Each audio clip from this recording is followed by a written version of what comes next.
Hello everyone, this is Dr. Sturgis, and in this video I'm going to illustrate how to run a regression analysis in SPSS. So like all these videos, the information here is to help you when you're working on your fire project next year. So the information here will not directly be on the quizzes or the course exam. So in this video, I'm going to use the file that I've used for all the other videos, the same file that we used for our in-class example. So let me pull that file up and we will get started.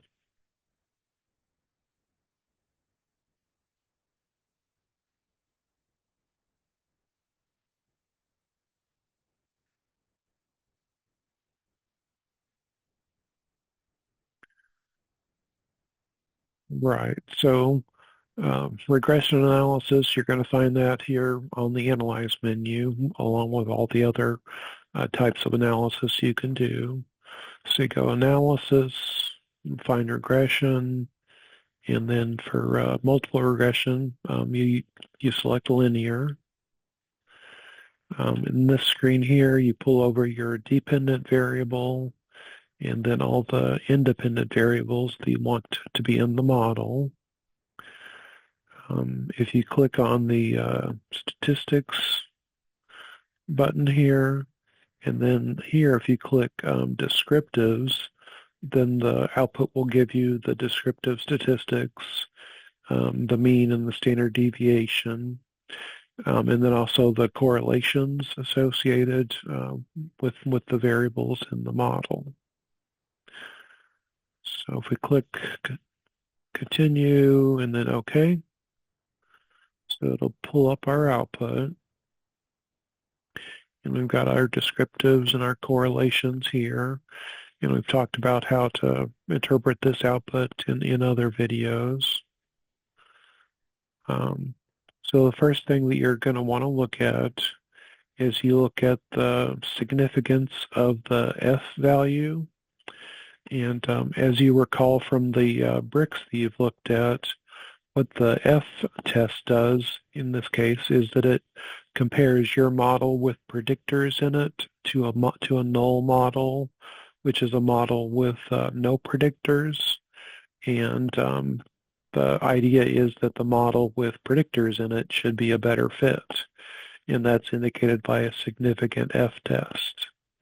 So if your F test is not significant, that indicates that your model is not explaining any statistically significant difference. It's not explaining anything, so you don't attempt to interpret that model. Assuming that your F test is significant, though, the next thing you want to look at is the adjusted R squared. So in this case, 0.249 for this model.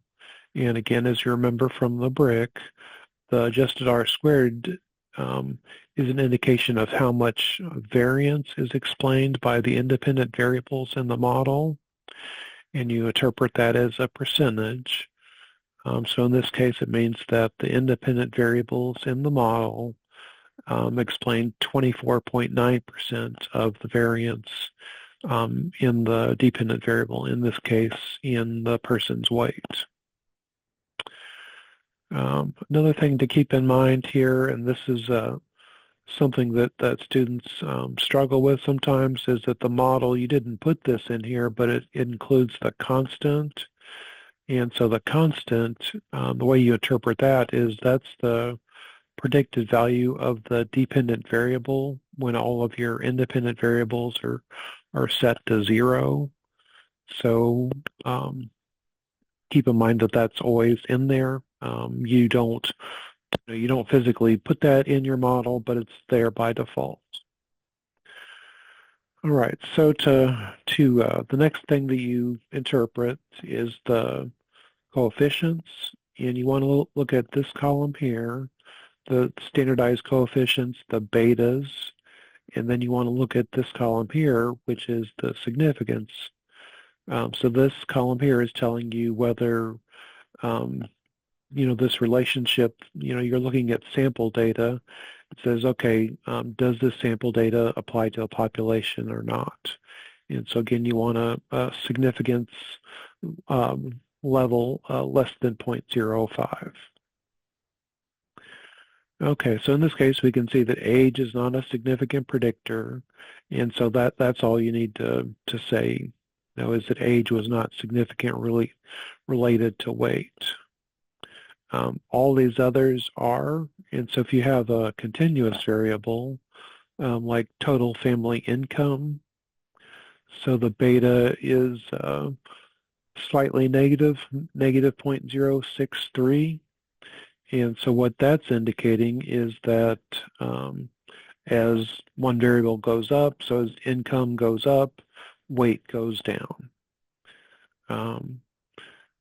With height, you can see that it's positive. The beta is positive, 0.427. So that means as height goes up, so does weight.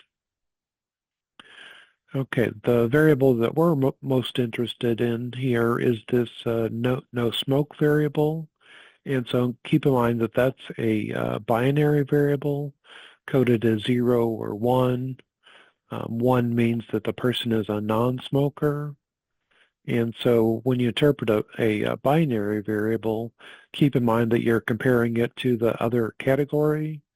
So in this case, it means that non-smokers, their weight is higher than that of smokers.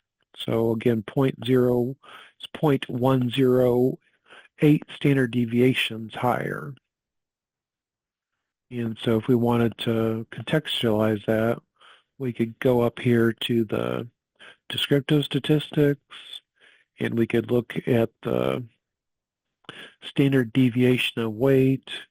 It's 44.347.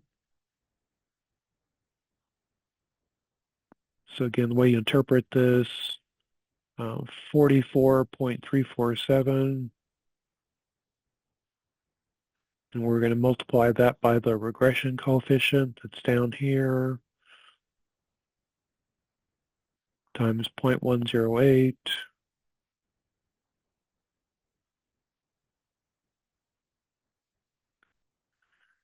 So that's about 4.8 pounds. And so to contextualize this, this means that on average, when you account for these other variables in the model, non-smokers weigh about 4.8 pounds more than do smokers.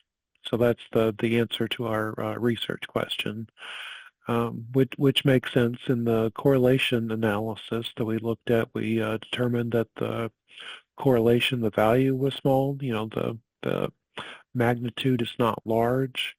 And so again, about 5 pounds is the way that you can contextualize that. Okay, well, I hope that you found this video to be useful. And if you have any questions, feel free to reach out. Take care now.